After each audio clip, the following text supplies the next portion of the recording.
कुछ अनजाने रास्ते, चंद अनदेखी मंजिलें, बेमिसाल मुखलिसी की मिसाल, चंद खूबसूरत लोग और उनके साथ बीते खुशगवार लम्हे।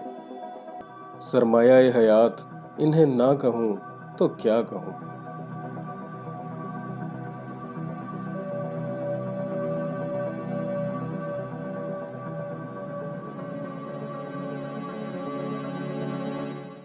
So, are you ready for another unexplored valley near Naran and Batakundi?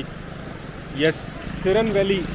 एक तो शिनकियारी के पास है, जबोड़ी के पास जो सिरन वैली है उसकी मैं बात नहीं कर रहा। एक सिरन वैली है बटाकुंडी से जो रास्ता जाता है, ये पीछे मेरे बटाकुंडी है इस वक्त, और ये रिवर जो आ रहा है ये सिरन वैली से आ रहा है। बहुत ही खूबसूरत इटसेल्फ बटाकुंडी है। मौसम भी बहुत प्यारा नज़र आ रहा है आगे इसमें, और ये जीप ट्रैक है कोई तकरीबन 1.5 घंटे का। एक अनसीन वैली है। अभी सुबह के 7 बजे जीप हमने हायर की है 4000 में, और दोपहर तक हम वापस आ जाएंगे वहाँ से। चलें परवेज़ साहब।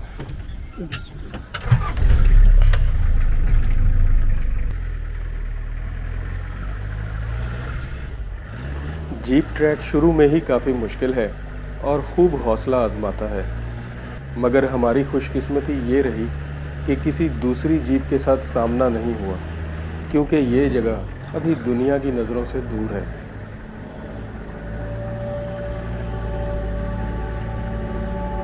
पहाड़ों के दरमियान जाते इन रास्तों को देखकर अक्सर मैं सोचता था कि इन रास्तों पर जाना है किसी दिन, और कागान के इस ट्रिप में इन रास्तों की लिस्ट तकरीबन 60% तो कवर हो चुकी।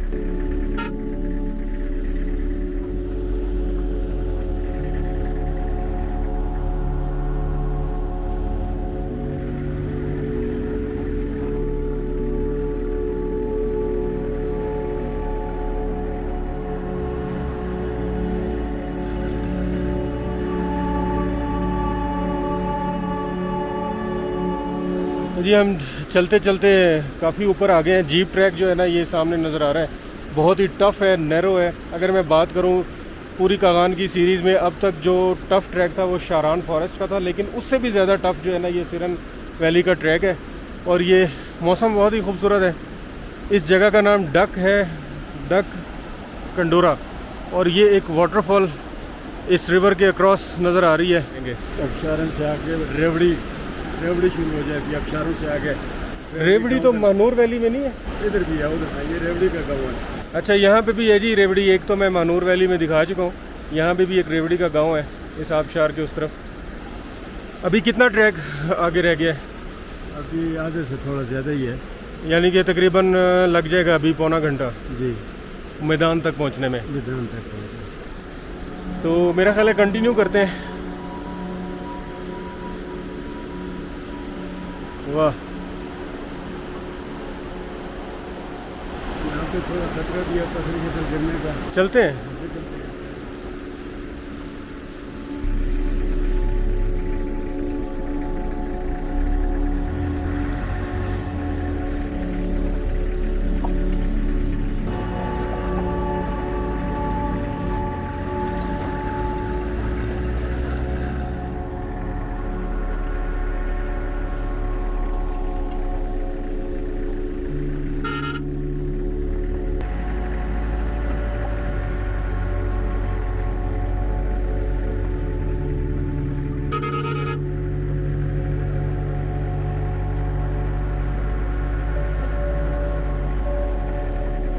ये एक और बहुत खूबसूरत पानी बहता हुआ, और इसका जो ओरिजिन है वो सामने ऊपर जो वाटरफॉल नज़र आ रही है, बड़ी वाटरफॉल है। और अभी इस रास्ते में हम ये दूसरी वाटरफॉल देख रहे हैं।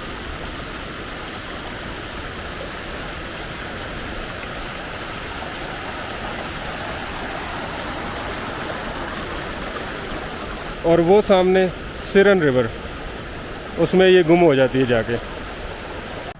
बहुत खूबसूरत जगह है ये। आगे हम जाएंगे तो पता नहीं कितनी खूबसूरत होगी। जगह जगह बार बार यहाँ पे रुकने का दिल कर रहा है।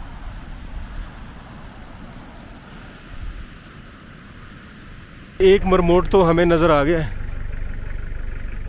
लेकिन निकल गया यहाँ से, मुझे देखते ही जो है ना निकल गया।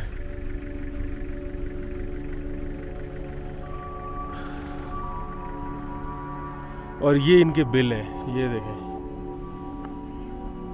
मौसम का रोमानवी अंदाज वहशी ना हो जाए और सिरन वैली की खूबसूरती हमसे छुप ना जाए, एक हल्का सा डर लिए हम आगे बढ़ते गए।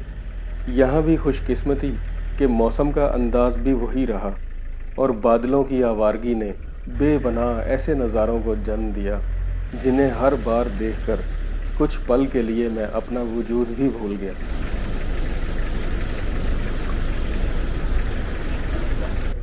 डेढ़ घंटा इस ट्रैक पर सफ़र करने के बाद पहाड़ों के दरमियान घिरे इस मैदान में पहुँचे। इसकी खूबसूरती में रौनक डालते ये दरिया, हरियाली, पहाड़ और यहाँ के खूबसूरत मरमोट की आवाज़ें। इतना खूबसूरत समा है और वो सामने बर्फ़पोश पहाड़ है और इस पहाड़ के पीछे कहीं सिरन लेक है, जो कि मुझे बड़ा मुश्किल सा ट्रैक न लग रहा है। ये आई डोंट नो अभी मैं कर पाऊँगा या नहीं। ये परवेज़ पता करने गए हैं वहाँ पे, फिर देखते हैं, ज़रा डिसाइड करते हैं कि वो ट्रैक करना है या नहीं करना। लेकिन ये जगह इटसेल्फ इतनी पुरसकून, इतनी खामोश, मरमोट यहाँ भागते फिर रहे हैं, इतने सारे मैंने देख लिए हैं और परिंदे चहचहा रहे हैं। वाह, रिफ़्रेशिंग। क्या हाल है? उर्दू बोलनी आती है? क्या नाम है? इधर ही रहते हो? सर्दी में चले जाते हो नीचे? कहाँ पे? आप बाजार में। और यहाँ पे एक झील है ऊपर, कहाँ पे है वो? इस पहाड़ के पीछे? ये तो बहुत ऊपर है। कितनी देर लगती है? 20 मिनट? नहीं, तुम टूर सही टूर सकते हो, 40 मिनट लगे। सही नहीं ना टूर सकते। घंटा लगेगा? 1.5 घंटा लग। 1.5 घंटा? हाँ, 1.5 घंटा लगेगा मेरे हिसाब से। ये जी बच्चों का तो यहाँ पे जी पहुँचना 20 मिनट का काम है, ये बता रहे हैं। लेकिन मेरे जैसे बड़े का पहुँचना जो है ना, कम से कम 1.25 घंटा या 1.5 घंटा। परवेज़ साहब, पता किए जी इनसे फिर क्या कहते हैं ये ऊपर झील के बारे में? झील के बारे में ये दो मुश्किलातें हैं जी। एक तो ये पुल का मसला है, पुल क्रॉस करना बहुत मुश्किल है। पुल यहाँ पे है, ये लकड़ी का एक ही फटा रखा हुआ है, ठीक है जी। दूसरी बात ये है कि बच्चे कह रहे हैं कि आगे लाईवाल लोग रह रहे हैं, उनके कुत्ते होते हैं बहुत सख्त। अच्छा, कुत्ते काट लेते हैं बंदे को। तो तीसरी बात ये है कि ये सामने है, यहाँ तो ये तो कोई मसला नहीं है, बंदा चल ही सकता है, कोई मसला नहीं है, ये कर लेगा बंदा। अच्छा जी, ये मसाइल इसके हैं। ये खैर पुल तो मेरे लिए इतना बड़ा मसला नहीं है, लेकिन आगे जो ये बता रहे हैं कि कुत्ते हैं ऊपर जो है ना, वो काटे बगैर छोड़ते नहीं हैं। और वाइल्ड लाइफ की सूरत हाल तो मैंने देख ही ली है यहाँ पे, तो मुश्किल लग रहा है फिर जाना। और तीसरा मसला ये है कि ये पहाड़ चढ़ना, वो भी कोई इतना बड़ा मसला नहीं था। तो मेरा ख्याल है ऊपर ना जाएं फिर। हाँ जी, ऊपर ना ही जाएँ तो बेहतर है। ये धुंध भी है, इसमें पता नहीं चलता, गाइड भी नहीं है कोई। It's risky without a guide. लें जी, फ़िलहाल प्लान कैंसल्ड इस पे जाने का, क्योंकि अभी जो ये आए हैं, जो लड़का आया था उसने हमें बताया कि कल यहाँ ऊपर 6 लड़के गए थे और उनमें से 3 वापस आ गए थे रात को, लेकिन 3 अभी ऊपर ही कहीं हैं। और यहाँ पे चूँकि कोई सेलुलर कवरेज तो है नहीं किसी नेटवर्क की, तो उनका कोई पता नहीं है कि वो कहाँ पे हैं। और फिर उसे ख़ुद भी नहीं पता कि इस पहाड़ के पीछे झील है या आगे चलना पड़ेगा, कितना आगे, क्योंकि पीछे एक और पहाड़ भी धुंध में मुझे नज़र आ रहा है, उसको भी ना क्रॉस करना पड़े। तो इसके लिए माजरत है, can't take my life at risk. तो अभी यही जगह बहुत खूबसूरत है। और ये जो सामने बर्फ़ वाले पहाड़ नज़र आ रहे हैं धुंध के पीछे, ये लालाजार से मैंने देखे थे और मेरा ड्रीम था कि मैं यहाँ तक आ जाऊँ। बस यहाँ तक आ गया हूँ और यहाँ पे फिर कभी तकदीर ने मौका दिया और ज़िंदगी रही तो इंशाल्लाह फिर कभी आ जाएंगे। फ़िलहाल यहीं पे एंजॉय करते हैं। अच्छा, तो इस जगह की जो हाइट है वो बटाकुंडी, जब हमने स्टार्ट किया तो बटाकुंडी 9000 की हाइट पे था और ये बहुत ही टफ़ ट्रैक था और बहुत ज़्यादा हाइट जो है ना गेन की है नज़र आ रहा था। एग्जैक्टली मुझे पता नहीं है इसकी हाइट, लेकिन आई गेस कि ये कोई 12,000 फीट के करीब होगी। क्यों जी परवेज साहब, 12,000 से तो कम नहीं है ये? तकरीबन इतनी है।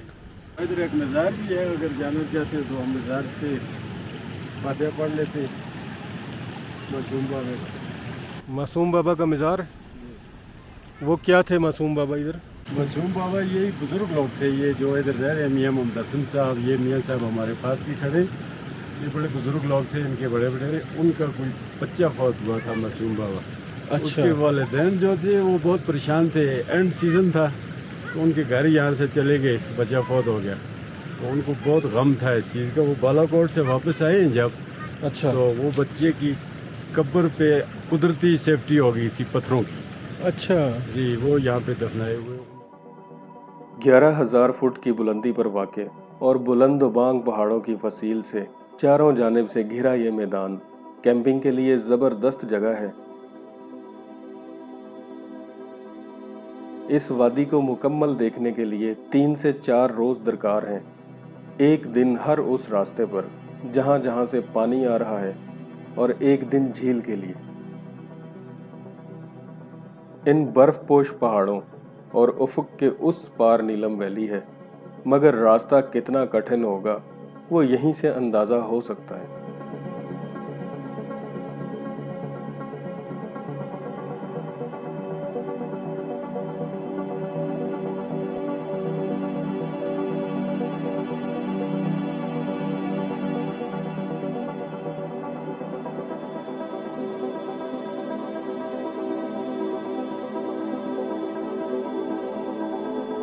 जी बहुत ही खूबसूरत यहाँ पे कुछ टाइम गुजार के हम अब जब वापस जा रहे हैं, गप्पे लगाई हैं हमने यहाँ बैठ के। ये बच्चे भी हमारे साथ हैं, ये बड़े जो है ना शरारती बच्चे हैं। तो मौसम भी प्यारा हो गया है और जाने का दिल तो नहीं कर रहा यहाँ से, लेकिन हमने खैर जाना है अपनी अगली मंजिल की तरफ भी। तो फिर कभी रहा यहाँ का विज़िट उधार रहा, कभी जब दोस्तों के साथ आएंगे जो मेरे बडीज़ हैं, तो फिर यहाँ पे कैंपिंग भी करेंगे। और वो जो एक लेक मिस हो गई है आज के दिन, तो फिर उसमें वो लेक भी कवर करेंगे इंशाल्लाह।